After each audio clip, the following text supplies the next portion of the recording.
కోనసీమ జిల్లా మండపేట పట్టణం rural police station పరిధిలో ద్విచక్ర వాహనాలు దొంగతనం చేసిన ఇద్దరిని అదుపులోకి తీసుకొని వారి వద్ద నుండి 5 వాహనాలను స్వాధీనం చేసుకున్నట్లు పట్టణ ఎస్ఐ హరికోటి శాస్త్రి తెలిపారు. మండపేట పట్టణ పోలీస్ స్టేషన్లో ఏర్పాటు చేసిన మీడియా సమావేశంలో ఆయన మాట్లాడుతూ ముందుగా రాబడిన సమాచారం మేరకు మండపేటకు చెందిన మేకా శివశ్యామ్, దువ్వ గ్రామానికి చెందిన అనిశెట్టి నరేష్లను అదుపులోనికి తీసుకొని విచారించగా నేరం ఒప్పుకున్నారని వెల్లడించారు.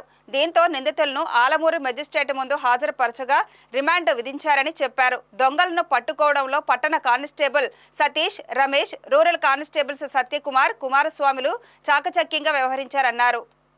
డాక్టర్ బిఆర్ అంబేద్కర్ కోనసీమ జిల్లా ఎస్పీ గారి ఆదేశాల మేరకు మా రామచంద్రపురం డిఎస్పీ గారి పర్యవేక్షణలో మా రూరల్ సిఐ గారు దొరరాజు గారు, టౌన్ ఎస్ఐ నేను, అలాగే రూరల్ ఎస్ఐ మేమందరం కూడా 2 బైక్ అఫెండర్లను పట్టుకోవడం జరిగింది.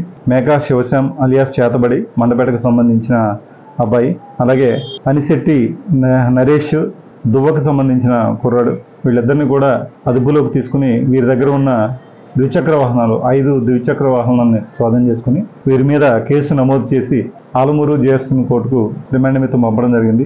ఆ కోర్టు నుంచి సబ్ జైలు ఏదైతే రామచంద్రపురం ఉందో అక్కడికి వాళ్ళని రిమాండ్ పెట్టడం జరిగింది. దీనికి సంబంధించి మాకు సహకరించిన మండపేట టౌన్ కానిస్టేబుల్స్ సతీష్, రమేష్, అలాగే Mandapeta rural head constable Satya Kumar మరియు అలాగే కుమారస్వామి, వీళ్ళు 4 కూడా మాకు ఈ అఫెండర్స్ని పట్టుకోవడంలో బాగా సహకరించారు.